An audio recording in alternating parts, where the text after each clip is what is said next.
Good morning. I'm Cynthia Scharf. I am the Strategy Director at the Carnegie Climate Geoengineering Governance Initiative, C2G2 for short. I'm very pleased and grateful to GreenFaith for inviting me to speak with you. I have 4 points this morning. First, let's start with state of the world. We live in extraordinary times with extraordinary responsibilities, and the next 30 years are pivotal. According to an article published 2 years ago in a well-respected science journal, quote, "The actions of the next 30 years are absolutely crucial. We are locking in changes that will play out over the next 10,000 years.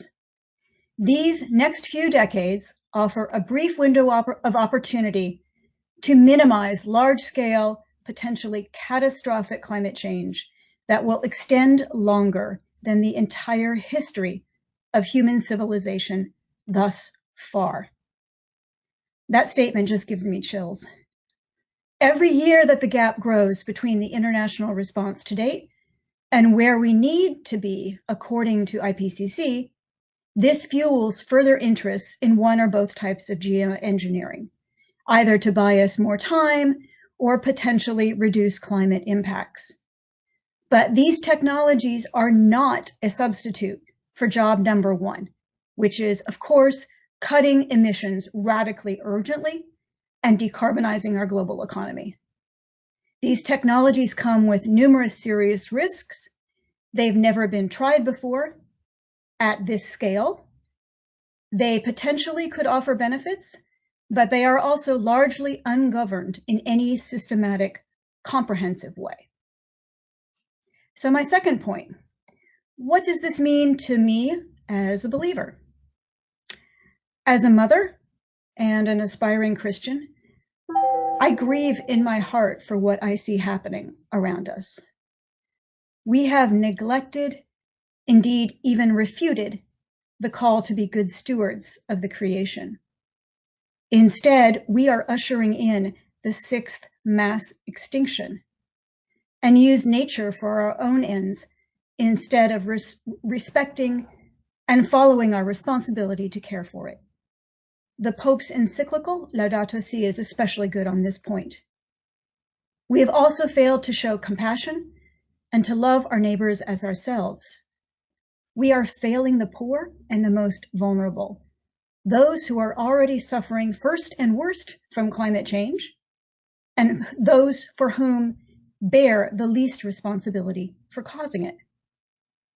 Responding to climate change as a believer, as persons of faith and good conscience, means putting our values and concerns foremost in our thoughts. It means striving to ensure that equity, justice, including intergenerational justice, are central to our decision-making. It means looking at who is likely to gain and who's likely to lose from any potential use of geoengineering, and weighing that knowledge against the fact that the world's poor are clearly the ones suffering the most under our current pathway.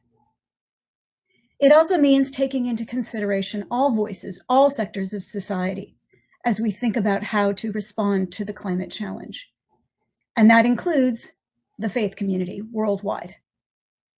My third point, geoengineering is not just about science. In fact, that's the easy part.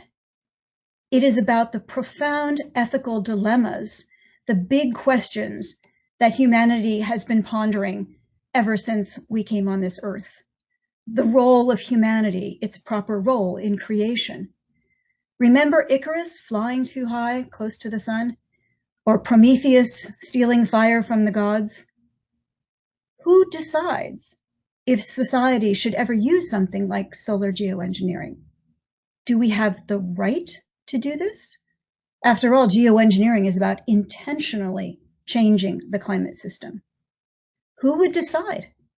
Would that decision take into account the poor and the marginalized? Solar geoengineering would affect people in different regions of the world differently. So how would global losers potentially be compensated? And do the risks of geoengineering outweigh the risks we know are coming due to our reckless use of fossil fuels. After all, geoengineering did not arise from or exist in a vacuum. Decisions on any potential use must be weighed against the catastrophic risks of surpassing 3 Celsius by the end of this century, which is where we are headed now, even if all the current Paris pledges are fulfilled in full. My fourth point, the role of faith communities.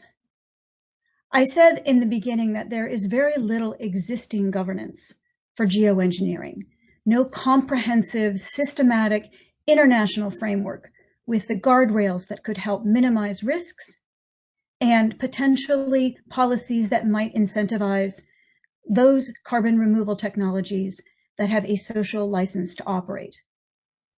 That is why C2G2 exists, to catalyze the emergence of effective, inclusive governance. What this means for all of you in the room is this is an ideal time for people of faith and conscience to learn more about these technologies and get involved in the policy discussions that are happening at the international level, national level, and local levels. The governance frameworks are not yet developed, which means you can help create and shape its governance at the outset. This is a pivotal time for faith communities to engage. And that is why this GreenFaith project is so important. Indeed, it may be the first of its kind anywhere. It provides a way for faith communities to learn and participate. And as one of my NGO colleagues put it, to wake up and weigh in, be it via the UN processes, be it via national discussions on how research of geoengineering might be governed, and testing as well. These are crucial decisions, and you have an opportunity now to get involved.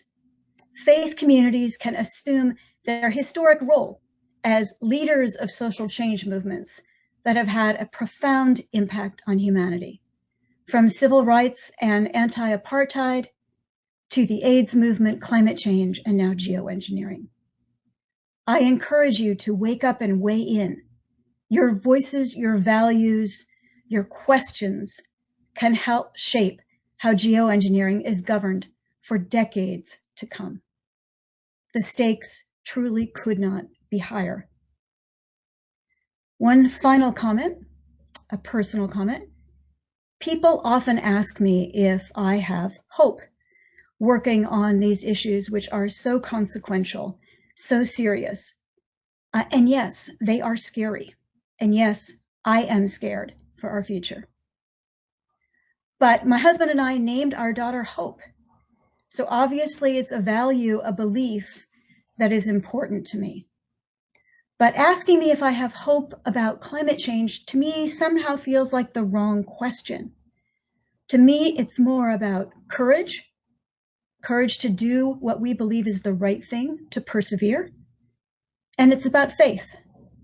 It's about the kind of faith described in the Bible in chapter 11 of Hebrews. Faith is the assurance of things hoped for, the conviction of things unseen. Thank you very much for allowing me to join your meeting today. I wish you all the best.